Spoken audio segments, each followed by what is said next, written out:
ప్రభువును రక్షకుడైన యేసుక్రీస్తు పరిశుద్ధ నామమున వందనాలు. ప్రియదేవుని సంగమ ప్రియదేవుని బిడ్డల మరి ఉదయకాల సమయం దేవుని వాక్యం ధ్యానించిన ముందుగా ప్రార్థన చేసుకున్నాం. ప్రార్థన కృపగల తండ్రి దయగల యేసయ్య బంగారు పాదాలకు లెక్కలేని వందనాలు స్థుతులు స్తోత్రములు.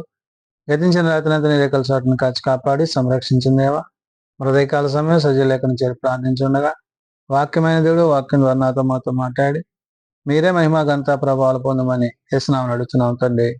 ఆమేన్. ప్రియదేవుని సంగమ ప్రియదేవుని బిడ్డల నేడు ఏర్పాటు చేయండి అని వాక్య భాగము అపోస్తలుడైన పౌలు తిమోతికి రాసిన 2వ పత్రిక 2వ అధ్యాయము 8 నుంచి 13 వచనాలు ధ్యానం చేసుకున్నాము.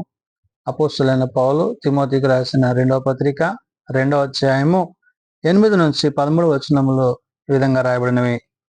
నా సువార్త ప్రకారము దావీదు సంతానములో పుట్టి మృతులలో నుండి లేచిన యేసుక్రీస్తును జ్ఞాపకము చేసుకొనము.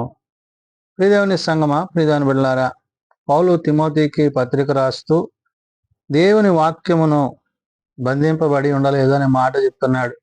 అంటే వాక్యమైన దేవుడు శరీరధారిగా మన మధ్య నివసించి ఆయన వాక్యమును మనకు తెలియజేసి శిష్యుల ద్వారా అపోస్తల ద్వారా దేవుడు తన మాటలను మన మధ్య ఉంచిన విషయాన్ని తిమోతికి పౌలు తెలియజేస్తూ నేడు సార్వత్రిక సంఘము కూడా దేవుని వాక్యమును బంధింపబడి ఉండలేదు అనే మాటను పౌలు చెప్తున్నాడు. అందులో భాగంగా నా సువార్త ప్రకారము దావీదు సంతానములో పుట్టి మృతులలో నుండి లేచిన యేసుక్రీస్తును జ్ఞాపకము చేసుకొనము అంటున్నాడు. అంటే మృతుల పునరుత్థానము అంటే క్రీస్తు మరణించి తిరిగి లేచిన విషయాన్ని మరి దావీదు సంతానముగా ఆయన విన్న విషయాన్ని పౌలు ఇక్కడ గుర్తు చేస్తుంటున్నాడు. నా సువార్త ప్రకారము అంటున్నాడు. అంటే తాను అంగీకరించి విశ్వసించిన సువార్త ఏదైతే ఉందో ఆ సువార్తను బట్టి వాక్యమును బట్టి విశ్వాసమును బట్టి ప్రార్థనను బట్టి దేవుని సన్నిధిలో తాను ఎట్టివాడై ఉన్నాడో పౌలు చెప్తున్నాడు. దావీదు సంతానములో పుట్టి మృతులలో నుండి లేచిన యేసుక్రీస్తును అంటున్నాడు. అంటే దావీదు సంతానంగా ఆయన వచ్చి మృతులను గెలిచిన వాడు అంటే మరణించి తిరిగి లేచిన వాడు దావీదు కుమారుడిగా పిలువబడ్డాడు.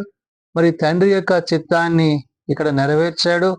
ఆ రాజ్య సువార్తలో ఆయన భాగాన్ని మనకి గుర్తు చేశాడు. కాబట్టి ఇక్కడ యేసుక్రీస్తును జ్ఞాపకము చేసుకొనము అంటున్నాడు. అంటే క్రీస్తుని బట్టి క్రీస్తు యొక్క మాటను బట్టి క్రీస్తు యొక్క ఉద్దేశాలను బట్టి మనము జీవిస్తున్నాము, బ్రతుకుతున్నాము, ఆ జీవన విధానాన్ని కలిగి ఉన్నామనే విషయాన్ని పౌలు ఆనాడు తిమోతికి గుర్తు చేస్తూ అంటాడు.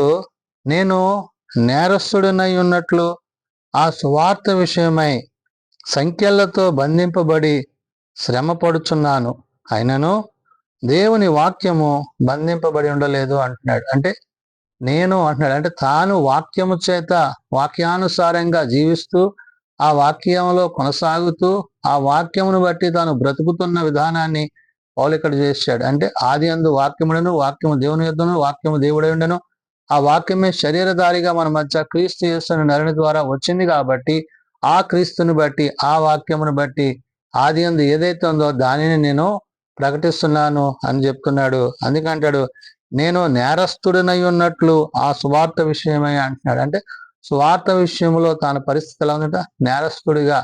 అంటే నేను క్రీస్తును ఒకప్పుడు హింసకుడిగా దోషకుడిగా హానికరుడిగా ఉన్న నన్ను క్రీస్తు దర్శించి నాలో నూతనత్వాన్ని తీసుకొచ్చిన విషయాన్ని పౌలు గుర్తు చేసుకుంటున్నాడు.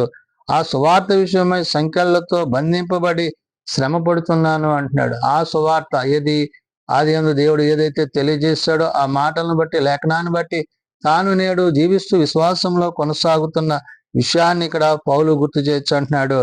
బంధింపబడుతూ శ్రమ పడుతున్నాను అంటున్నాడు. అంటే క్రీస్తు కొరకు క్రీస్తు రాజ్య పరిచర్యలో తన పాత్ర ఏమైనదనే విషయాన్ని తిమోతికి పౌలు చెప్తున్నాడు. అయినను దేవుని వాక్యము బంధింపబడి ఉండలేదంట. అంటే నేను బంధకాల్లో ఉన్నాను, నేను శ్రమల్లో ఉన్నాను, నేను కష్టాల్లో ఉన్నాను, కానీ మరి వాక్యం అయితే జీవము కలిగింది కాబట్టి ఆ వాక్యము బంధింపబడలేదు. ఆ వాక్యము వెదజల్లబడుతుంది, ఆ వాక్యము విస్తరించబడింది, ఆ వాక్యము అనేకులను జీవింపజేస్తుంది అనే విషయాన్ని ఇక్కడ పౌలు గుర్తు చేశాడు. కాబట్టి దేవుని వాక్యము బంధింపబడి ఉండలేదు అనే మాటను చెప్తున్నాడు. అంటే సువార్త మరి అనేక చోట్ల విస్తరింపబడడానికి వాక్యమైన దేవుడు అనేకులను దర్శిస్తూ దీవిస్తూ ఆ వాక్యం ద్వారా వారిని ముందుకు నడిపిస్తున్నాడు. అందుచేత ఏర్పరచబడిన వారు నిత్యమైన మహిమతో కూడా క్రీస్తు యేసునందలి రక్షణ పొందవలెనని నేను వారి కొరకు సమస్తమును ఓర్చుకొనుచున్నాను అంటాడు. అంటే రక్షణ అనగా ఏంటి? రక్షింపబడ్డ ప్రతి కుమారుడు కుమార్తె దేవుని బట్టి, ప్రభువుని బట్టి, పరిశుద్ధాత్మను బట్టి వారు ఏ విశ్వాసాన్ని కలిగి ఉన్నారో ఆ విశ్వాసాన్ని గురించి పౌలు ఇక్కడ చెప్తున్నాడు. అందుచేత ఏర్పరచబడిన వారు నిత్యమైన మహిమతో కూడా అంటే ఎవరైతే క్రీస్తునందు ప్రత్యేకింపబడతారో వారు ఏమవుతున్నారు? నిత్యమైన మహిమతో. నిత్యమహిమ అంటే పరలోకమందుడు దేవునితో, తండ్రితో, కుమారునితో, పరిశుద్ధాత్మతో ఆ యొక్క సమస్తమైన ఆ యొక్క ఉన్నతమైన స్థలములలో నివసించే ధన్యతను గురించి చెప్తున్నాడు.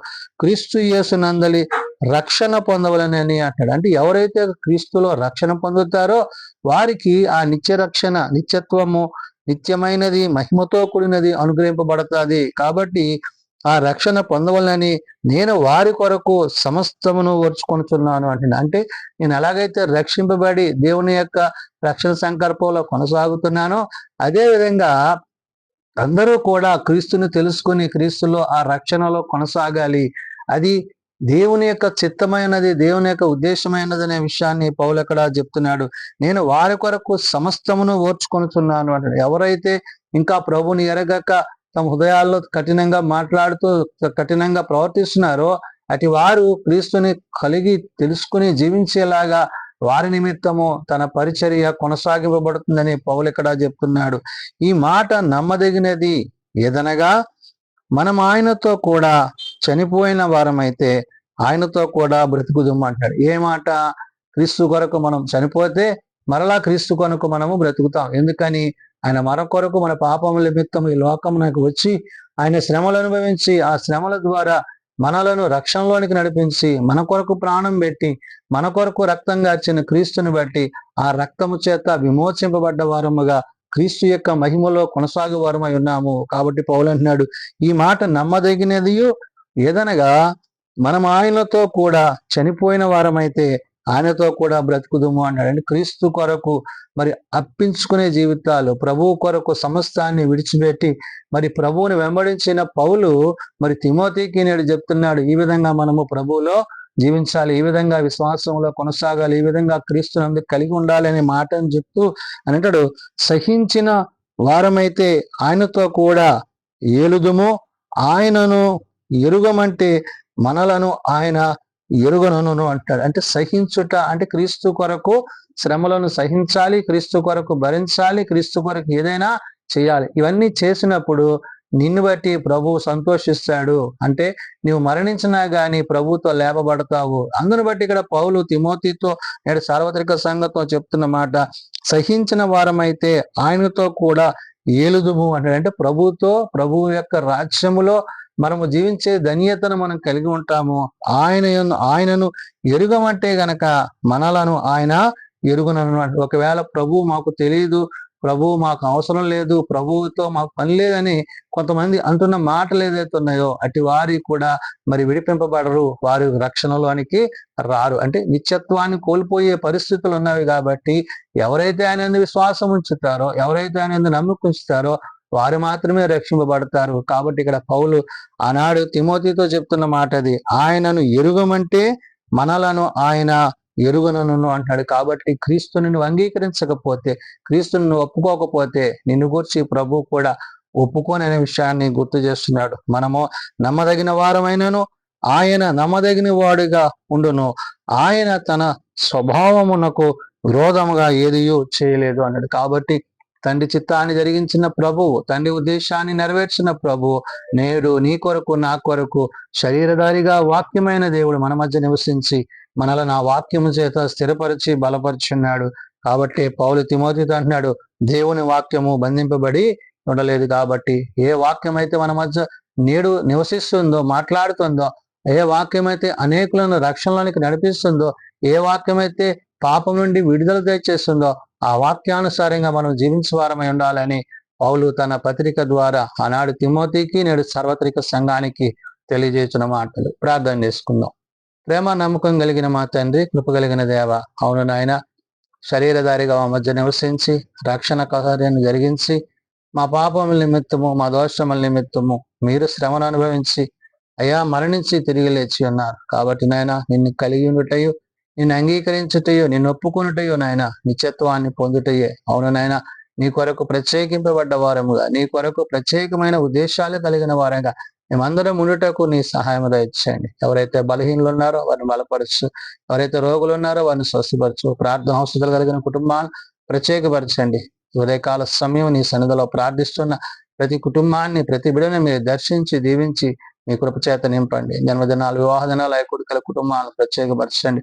తమ ప్రియులను పోగొట్టుకున్న కుటుంబాలను ఆదరించండి. నేను పరిచర్ల సేవలో నీ సన్నిధి మాపై నుంచమని, మీరు అక్కడికి తగిన సిద్ధపాటు మా అందరికీ దయచేయమని యేసు ఉన్నత నామమున ప్రార్థించి వేడుకొనుచున్నాం తండ్రి. ఆమేన్. పరలోకమందున మా తండ్రి, నీ నామం పరిశుద్ధపరచబడుగాక, నీ రాజ్యం వచ్చుగాక, నీ చిత్తం పరలోకమందు నెరవేర్చినట్లు భూమి మీద నెరవేరుగాక. మానవుని నేడు మాకు దయచేయము. మెడల ప్రార్థన చేసిన వారిని మేము క్షమించి ఉన్న ప్రకారం మా ప్రార్థనలను క్షమించము. శోధనలో తేకాదశులను తప్పించము. రాజ్యము, శక్తి, మహిమ నిరంతరము నీవే అయినవి తండ్రి. ఆమేన్. మన పరమ తండ్రి అయిన దేవుని ప్రేమ, ప్రభు అయిన యేసుక్రీస్తు కృప, ఆదరణకర్త అయిన పరిశుద్ధాత్మ సహాయము సదా తోడయండి సంరక్షించును గాక. ఆమేన్.